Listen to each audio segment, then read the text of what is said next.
What's up, everybody? In today's video we're going to make our code better, and the first thing, that what if there's someone who does not have access to the graphical renders or something, so that animation can't be really rendered, and that is the real issue we have to deal with. So now let's actually dive and dial into it. So first of all, I want to import WebGL, and we're going to import it from 3, and then add-ins, and then capabilities, and then we go to webgl.js. Let's check if everything is correct. 3 add-ins, capabilities, and then webgl.js. Yep, everything is pretty much correct. So then we go here and we check if webgl is webgl available, and then if it's available, we're going to render our animation and we'll put it here. Now if it's not available, we're going to go into the document. Inside document, we're going to get in the body, and we're going to append a new child that is going to be webgl dot get webgl. Wait, why did I type animation? WebGL error message. Okay, now we're looking for the message. So if someone, pretty much it checks if a user or the person who is trying to access the website have the has the actual capabilities that he can use in order to render the scene. If he does not have them, he's gonna get an error. That's pretty much the idea behind it. Now if I reload the website, pretty much so is WebGL. Yep, here's the uppercase GL. Now nothing have changed, right? But we actually are checking what is going on. Now if I would put the exclamation point here, and then I will reload it again, as you can see, here is this message that says your graphics card does not seem to support WebGL, and that's absolutely what it is. He's right about it, so this is pretty much what it is all about. Okay. Now what I want to do is to structure so in the previous video we've covered the basic structure. In this video I want to make structure a little bit better. First of all, the question you have to ask is, now if user doesn't have WebGL available, what is the point of doing all this stuff here? Because we will do it every single time either person has it or he doesn't have it. So, and that's the right question to ask. That is the reason why we have to put all this stuff inside one init function. Okay, so we would put all this stuff inside init function, and here it is. Okay, and now I'll put init here, and what do you think? Is it gonna work or not? And it's not gonna work. Now the reason for that, okay, let me remove this exclamation point, and as you can see, it says the render is not defined, and that's absolutely right, because our render is inside our init function. And it is important to understand that we have to really componentize it, so to split it in the different components in order to actually render the whole scene. So the first function, what I would change in it is that I would say that scene camera and render are going to be global variables, okay, or whatever that is. And then I will remove constants from here. Okay, so it changes it a little bit better, but there is still an issue, because if I'll run this again, as you can see, it says box is not defined. And let's be honest, if there would be no box, that would work perfectly fine, but there is no rotating an animation anymore.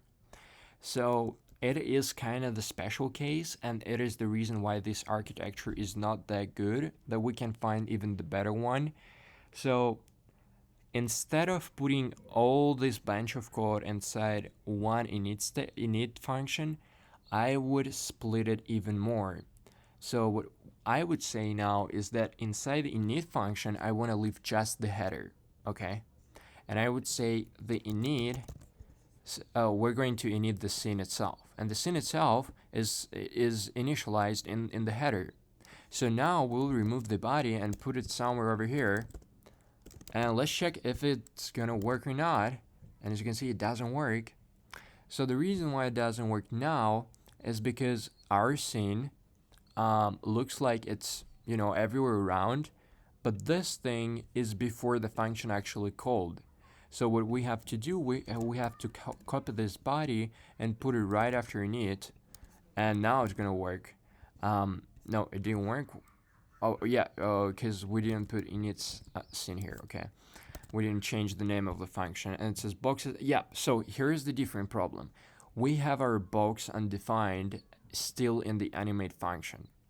So that is the problem too, because even though we initialized box before function was called, function still doesn't know anything about the box, because the function is initialized before box has been initialized.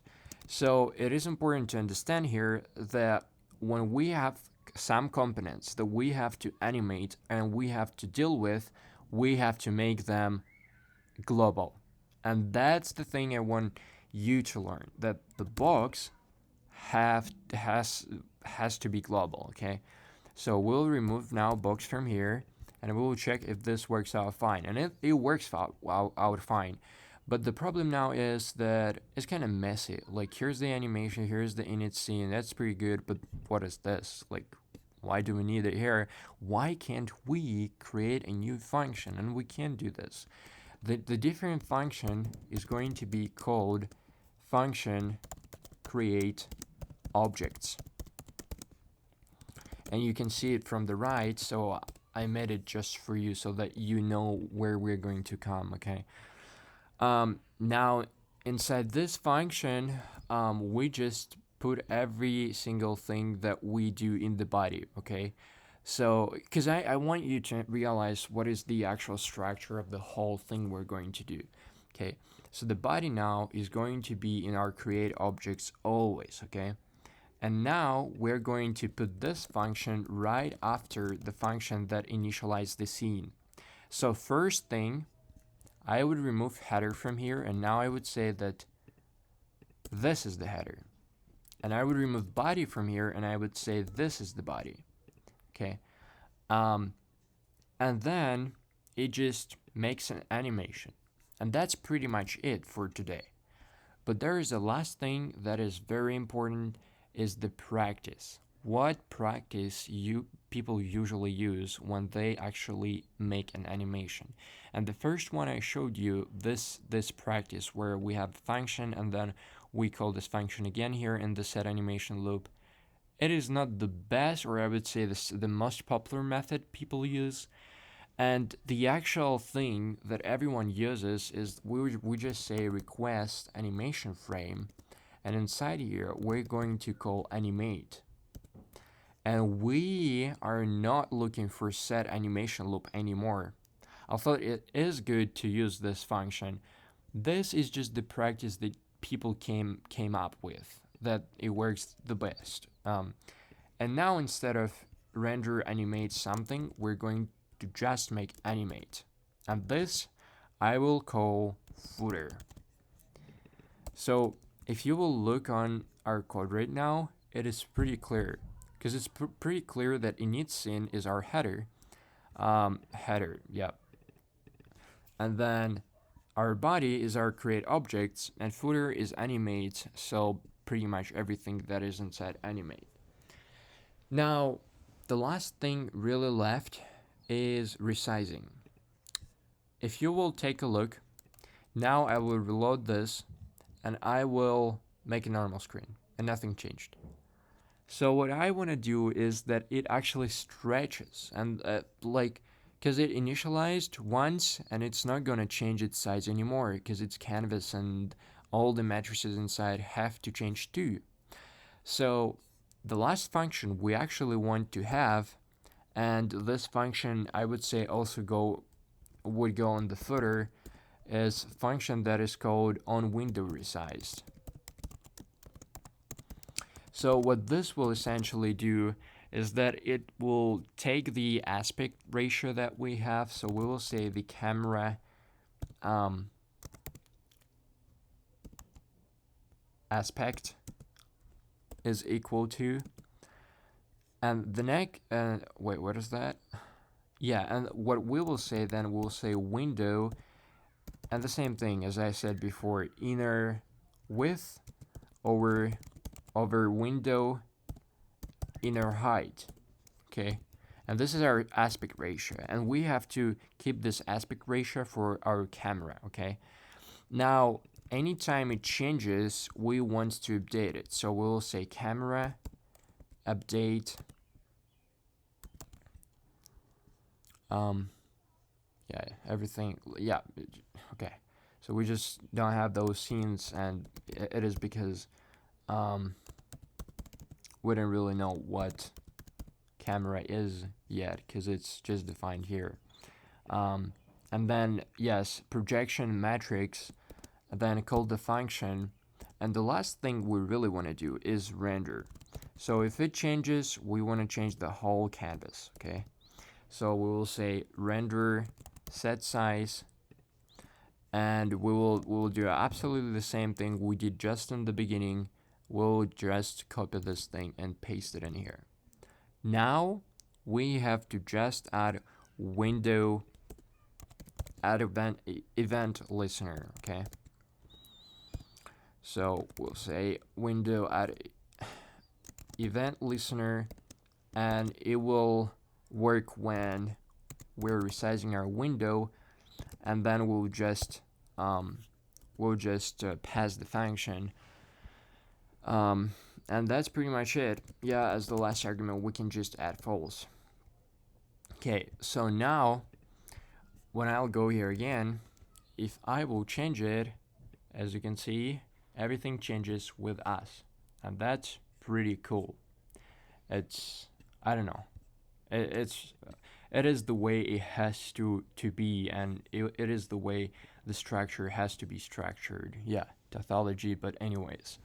So thanks for watching. That's it for the second lesson.